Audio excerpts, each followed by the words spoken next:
In June of 2021, we left our comfortable home in the suburbs and moved our family of 4 into a yurt and camper trailer so we could build our future home. Our cabin kit home was delivered and we instantly got to work.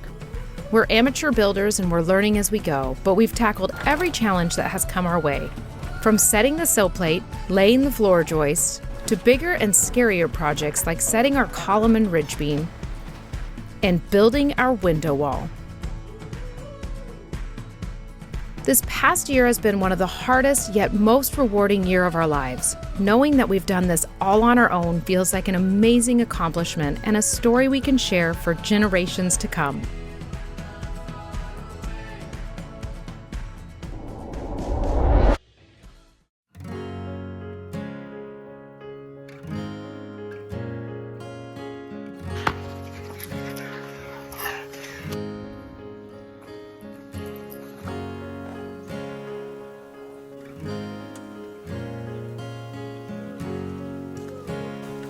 Marty, where's the trail? Marty, come in. Let's go.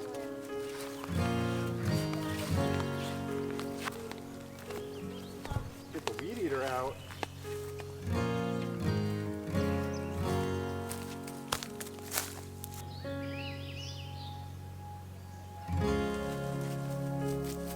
One year ago, we left our comfy home in the suburbs and we moved out to 5 acres of property in Western Washington. And we've been building this house ever since. And you guys have been asking us a lot of questions, but over the past year, we have been so busy building that we just haven't had time to give you all of the answers. But today, you get answers.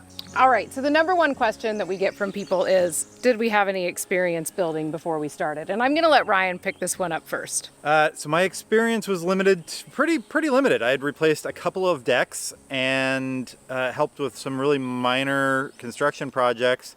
But nothing even remotely close to building a house, No. or a yurt, or a shed for that matter. No. So I did have a fair amount of tools that I had collected because I thought someday I might want to build something. You've always been really handy. Ryan really has been, and he's always been the person who is like, we don't need to hire somebody to fix that. We can fix it ourselves. I, on the other hand, am totally not that person. I am not a builder. I had very little experience. Ryan actually put in a deck at our old home and I refused to help most of the time. When we put in our shed here, I helped, but with a lot of resistance. And I don't know when it flipped for me. Yeah. But it did at some point. And we've really been learning as we go. So when we tell people we have very little experience, we have very little experience. I started kind of seeing the joy in it and seeing that like it's really empowering to get out there and learn how to do all the things. One thing I know about Ryan is he'll always figure stuff out. And we've done a lot of crazy adventures together before our kids and with our kids. And like we had a sailboat and he knew nothing about sailing, but we learned as we went. And I put a lot of confidence into Ryan that he can figure it out and he'll take me along from the ride. So And sometimes that's a little bit of weight to carry, but yeah. But you've been definitely stepping up and helping Yeah. on this build. Like you're I think maybe I finally clued in that you didn't know what you were doing. all the time. Yeah.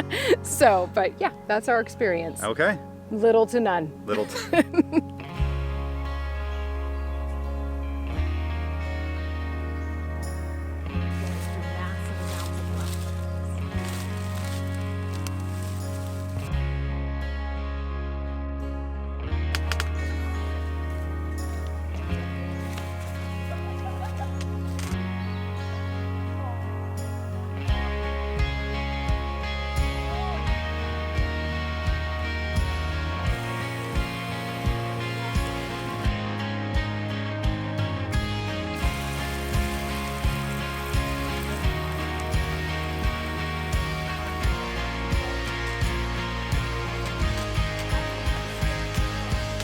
So the next question we had was, what was the most unexpected aspect that we came across in building the cabin? And I think for me, it was that I didn't realize how many steps there would be. We had this, and I don't think it's any fault of the manufacturer, because we had this mindset that we were getting a kit home, and that was going to make things be a lot easier. And honestly, it did, because a lot of things were pre-cut. Once we got the outside logs done, the rest of the build was traditional stick-built construction. Even if it was just a standard stick-built, like I think like until you've built a house, you don't know how to build a house. You don't know all the steps that are involved, and there's a lot of them. Yeah, and I had zero expectations going into this. I think my only expectation was that it was going to be hard and it was going to be time consuming. Everything was going to take more time than we thought it would, and everything's going to cost more money than we think it will. Yeah. So like those are my expectations, and they have been met.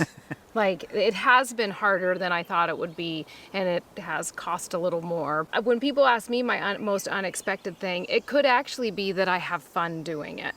That every day it's like I get to go to work on the build, and it's fun most of the time. There have been projects that I have not enjoyed, but most of the time I'm having fun, and I get to work with my husband all day long, and we get along really well. So yeah, that's probably my most unexpected thing, that I'm enjoying it. And somebody did ask, like, how do we find the motivation and the energy to do it every day? And with Ryan was just saying that one of the hard parts is when you're in a project and you just want it to be done, finding that motivation every day. And I don't know how we find the motivation. I think since there's two of us, one of us is always motivated to go get it done. And we try to keep to a schedule. Like I think it's like, you know, oh, we don't want to do it, but it's Tuesday, and that's a build day. Tuesday so is a get build your butt day. in there and make progress. Even if it's a little bit of progress, get in there, make another step forward towards getting the house done.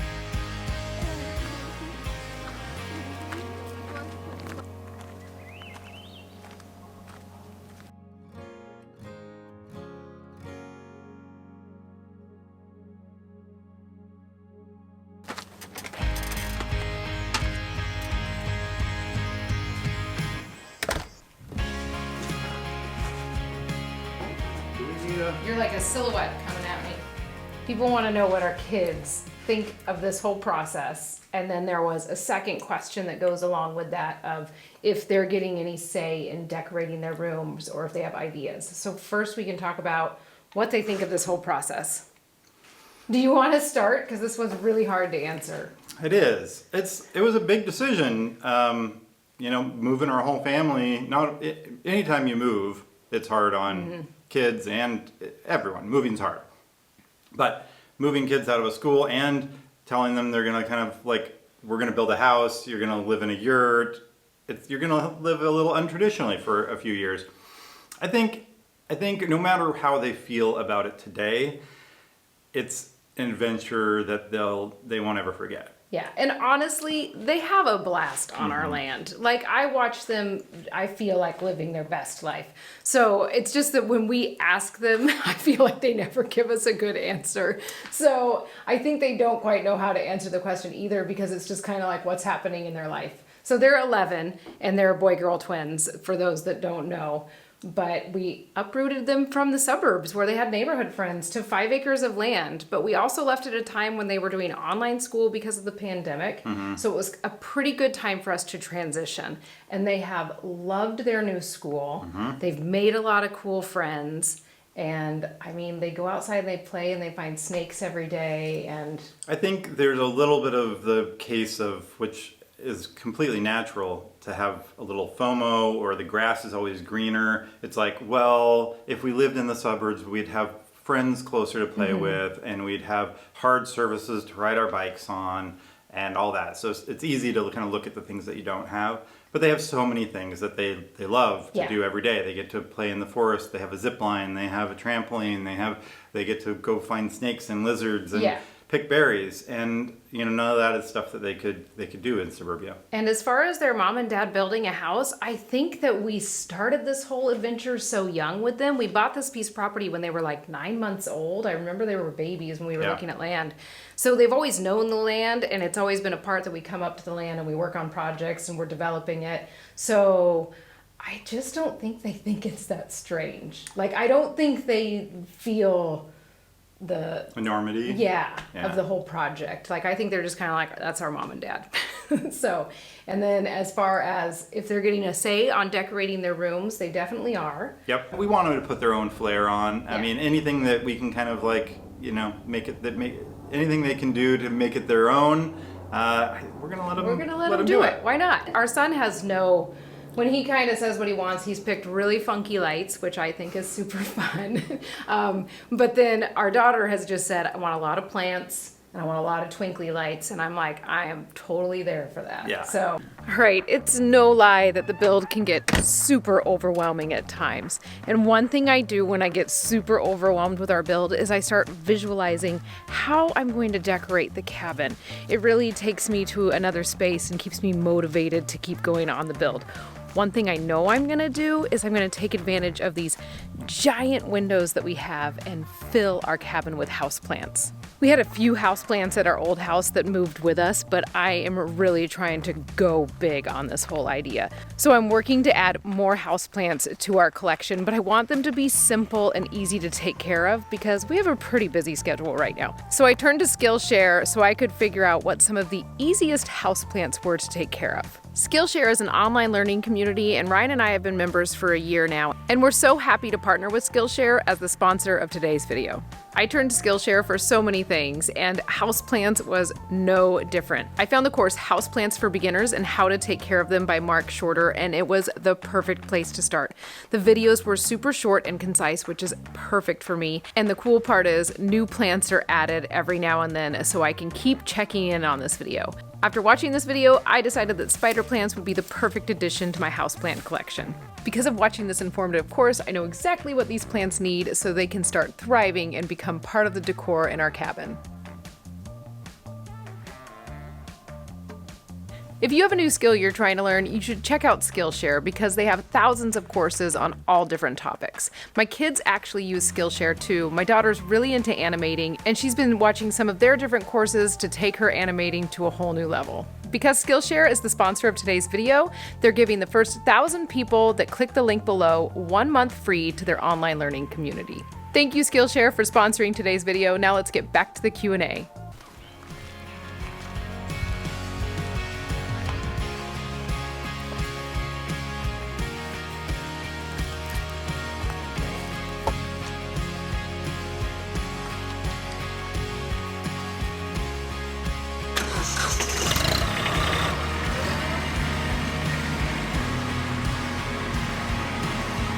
Question we get a lot was how do you guys afford all this, and what do you guys do for a living? Do you have jobs? Well, I was a teacher for 18 years. I taught music in the public schools. And while I was doing it, I started working with an MLM, a multi-level marketing company. And I kind of worked my tail off on that business and saw it as an opportunity out of teaching if I could do it right. Ryan was working on a business that he ran from home, and I'll let him talk about that. But I was watching him have this freedom in his schedule, and I really, really wanted that. I liked teaching. I liked teaching my students and doing my musicals, but I had to go to work every day, and we couldn't do the things that we really wanted to do. Yeah. And so I started just working that side business, and I made it to where it could take over my full-time income, and we knew it could do it for a while. So I quit teaching at the very end of 2020. And then I was making sure I was still building that multi-level marketing company for a while. And then I actually started a new online business, and I help people quit drinking through 30-day alcohol-free challenges. So now I make a passive income from that multi-level marketing company. And then I also have that 30-day challenge, that 30-day alcohol-free challenge that I run through a business called No More Wasted Days. And I love it. So I'm able to work that business whenever I want. And I'm able to kind of work it in. And that's part of our work schedule too, is that 3 days a week we build, 2 days a week we work on our businesses, and then on the weekends we either do land chores or we play. Yeah. So. And my story, my job is a little less concise. So I've been an entrepreneur most of my life, and I started off in performance marketing and affiliate marketing, and then I started my own business, which was a business brokerage for online businesses. So people that had blogs or e-commerce sites, I helped them sell those and find buyers for them. I sold that business to my business partner around the end of 2020, and to really focus on the business that Sarah and I run together and focusing on our build and our YouTube channel. Once I transferred up here, I did get my real estate license, so I do occasional real estate deals when I have time, which isn't a lot. So that's what we do. We both do actually have jobs that require time. Ryan definitely is my partner in crime with no more wasted days. The one thing that's really important to us with our jobs is that they are always flexible. It's not always that we have to be our own boss. It is that we need that flexibility in our schedule so that we can do crazy things like go build a house, or when we're done building the house, like work on the landscaping and all of that. So, Yeah. All right, I'm out of here. I'm out of here.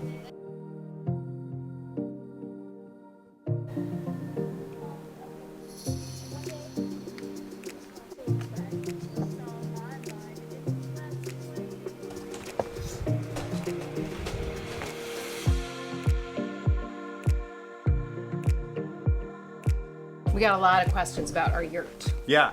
So, Where we are right now. yeah, yep. First one is really quick. Trailer versus yurt. I much prefer our yurt, obviously. As a but- space, Yeah. the yurt. But our yurt doesn't have a kitchen. Our yurt doesn't have a shower. Our trailer does. Yeah. So our trailer wins for commodities of making your life easier. Functionality. Yeah. So- but as far as a space that we want to be in and the amount of time we spend, if we have a choice, we're in the yurt as much as we can. Yeah. So let's go through some of the questions people had for it. First, where did you get your yurt from? That's really easy. It's Pacific Yurts. And I felt like they were great to work with. Ryan really does all the phone calls and all of that stuff with people. So Yeah, no, they were the sales team we worked with was great in helping us. but everybody can see, and you can see the whole yurt build. We have a whole playlist on that if you guys really want more detail on how it goes together and all of that. I feel like those videos are give a pretty good detail Yeah. on all of that. So the next one is, what was permitting like for the yurt? In the county we live in, we only had to be, as long as the yurt was not on a platform over 30 inches. I think. Might be 36. Yeah, 30 or 36 inches. There was basically a platform maximum height that we had to make sure we stayed under. And as far as it, it couldn't be connected to permanently plumbing or electricity. And so we were able to, since we weren't planning on doing that, we were able to build it as an unpermitted structure. Yep. We even asked specifically about the pellet stove or wood burning stove.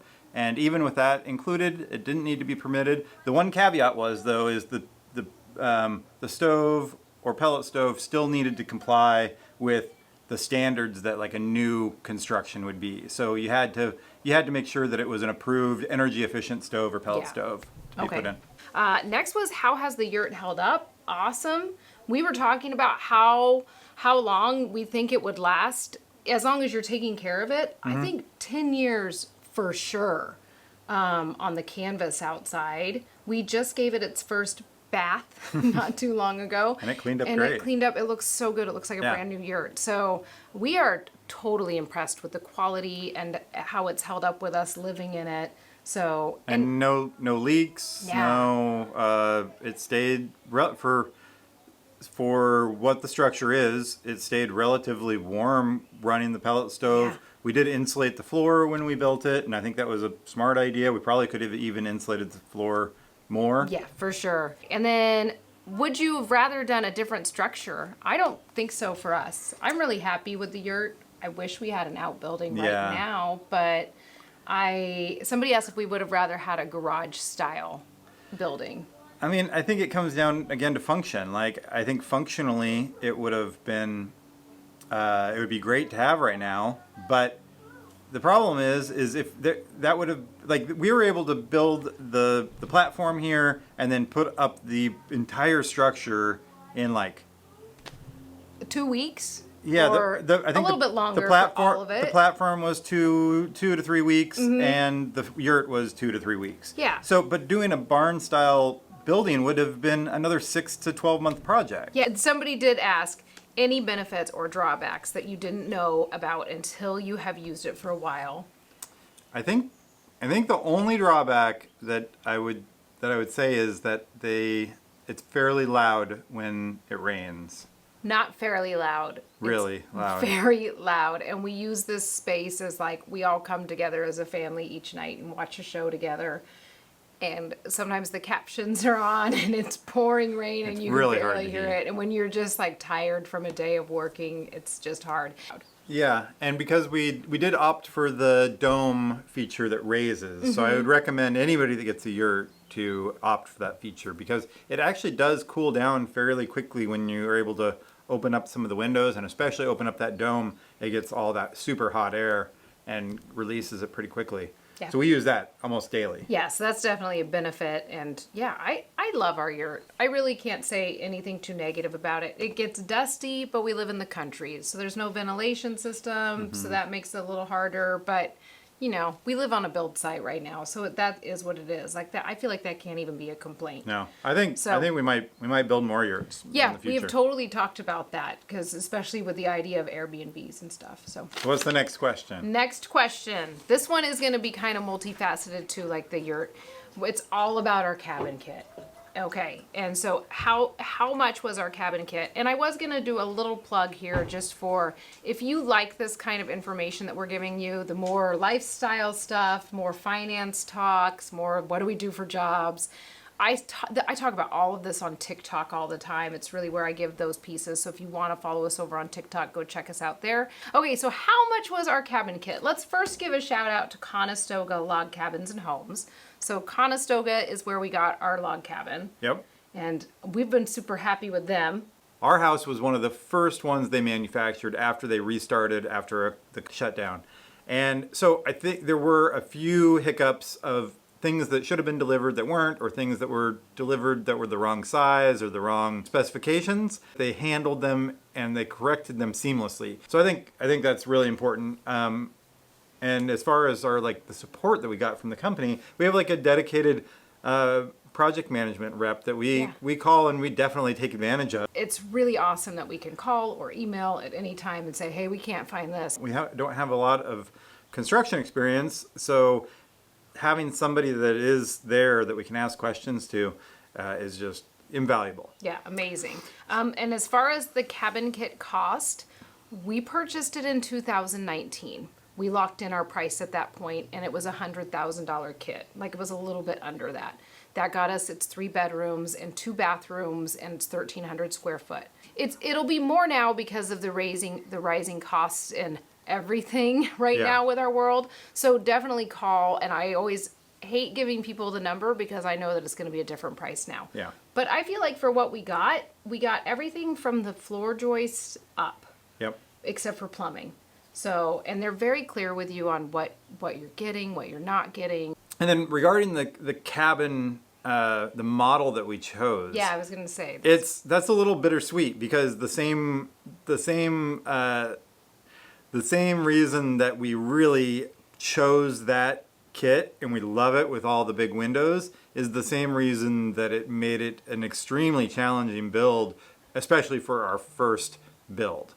And a lot of that came down to the cathedral ceilings. It is a 12-12 pitch, so very steep roofs, and also the prow front angles. So now not only are we dealing with this really steep pitch, we're also dealing with this knockout prow front, and it was a lot to figure out in the beginning, and even as we can kind of continue, there's a lot that those angles keep coming back to. But I wouldn't change it at all. Like I want that. Yeah, it's gonna be worth it in the end, but it has been more challenging than I anticipated, and like I said, it was the reason we chose this model and this kit manufacturer. So we're getting close to the end. We've been asked a lot, what other structures will we build on the land?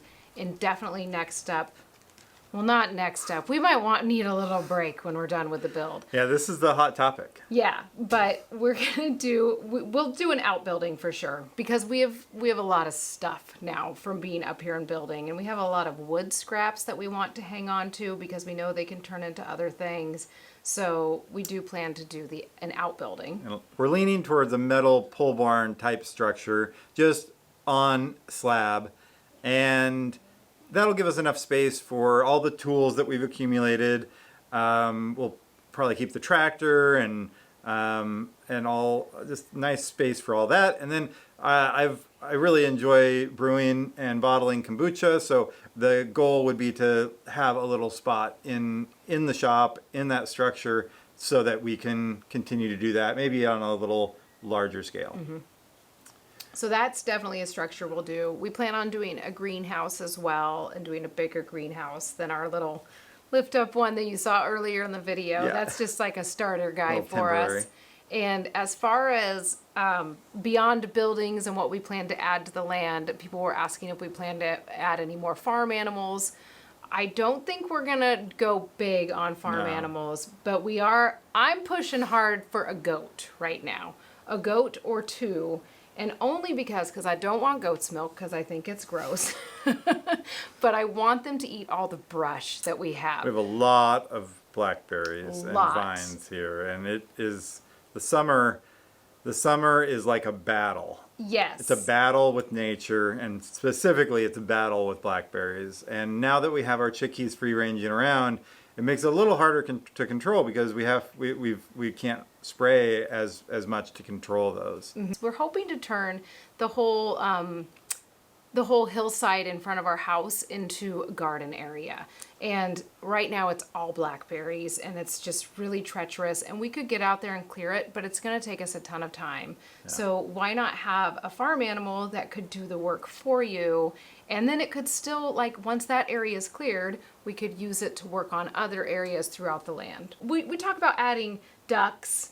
We've talked about adding a guard goose because we think it would just be fun, but it could also be crazy, so we might not do that one. I guess that would be something, if you guys have any Yeah. experience using guard animals, that we'd love to hear your experience. Yeah. Again. All right, we're to the last question. Before we get to the last question, Yeah, I think we should get some ice cream. to have later on tonight. No, we're gonna eat it right now.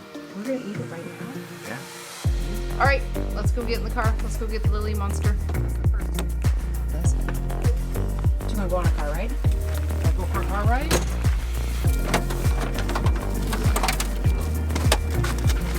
Girls, you don't get to come along. Sorry, that would just be crazy, taking chickens to the grocery store. You ready? Yeah, I love car rides.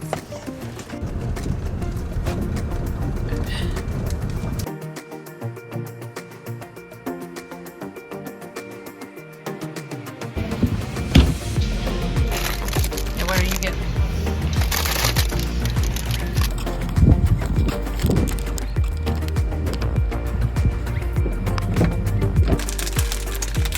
We got ice cream. Has the build brought you and your husband closer together? Would you recommend building a house with your spouse? So 2 questions there. I think overall, it's made our relationship stronger. I do too. I think there's definitely been challenges and hurdles to overcome, but I think the fact of going through those hurdles and overcoming them and working together each day, not only as parents and not only as business partners, but as like builders. Yeah, like we And have problem to, and we have solvers. to be a total team and problem solve. And even when we're getting irritated with each other, we're all each other has in the build. So we have to be, We have I to don't know, figure we it have out. to be there for each other. And if we're fighting on the build, it doesn't work. Would I recommend it for other people? I mean, if you have an awesome wife like I do, then I would recommend it. But it's certainly not for everyone. And I don't know that we knew 100% that it was going to be for us either. It's definitely could be challenging for a relationship and drive a wedge if you didn't Yeah. have the right foundation to build on. One thing about Ryan and I is we did a lot of adventure type stuff before we had kids and when we were dating. We're not super adventurous, but we did like 100-mile backpacking trip together where I probably pushed Ryan more than he pushed me because I hated so much of it. Like, I was not a good hiking partner, and he stuck by me with it. So I knew he would kind of see me through all of this. Almost made it through. I know. And we also sailed a lot together, and we didn't know anything about sailing. I grew up in Kansas. There's no sailing in Kansas. Well, there might be, but there wasn't where I grew up. And we were pushed in that way. Like, we lived in a tiny space, and we did that after 1 year of long distance dating. So I think we had done things enough together that were hard that we knew we'd be able to navigate it. Yeah. And then the other thing that I know we've gotten a lot better at with the build is kind of airing it quick. Like, when something's bothering us, one of us will be festering for a while and can tell, and usually we're like, what's wrong? And you got to kind of just get it out, which has been hard to learn how to do, but it's also like, if you're totally irritated with your partner, it's just not going to work. But so I guess it all depends on who you are with your couple, with your partner. Like, are you people who go out and do things where you're being pushed outside your comfort level on a regular basis? Then yeah, build a house together. I'm loving it. I really like doing this. So I think I want it to be done at times, but I'm like, why not? And if your partner is your best friend, and we are, so like, you have to really enjoy spending time together, because there's a lot of it. He's the main person I see all the time, but we still enjoy each other. We do, thank goodness. All right, well, I think that is the last question we had. I hope you guys enjoyed this Q&A session. We weren't sure if this is something you guys would enjoy or not, but we've got a lot of questions. We were answering in the comments, so we figured we'd make a video about it and kind of just share it with everyone. Yep. So, and if there's ever any questions, put them in the comments, because we do try to go through all of the comments and answer them as we can. And follow us over on TikTok if you liked hearing some of this lifestyle stuff. And next week we'll be back to the build. We do want to say we appreciate all of you guys watching us. It means a lot to us to see your comments week after week, especially the people that are following us. Like, we see your name, and we know that you've been following us since the beginning, and it just means a lot to us that you guys are following our story and supporting us. So we really thank you for helping us be able to go on this journey. Yeah. And you guys, it motivates us so much to keep the build going. So thank you so much. We're super appreciative. All right. Adios. See you on the next one.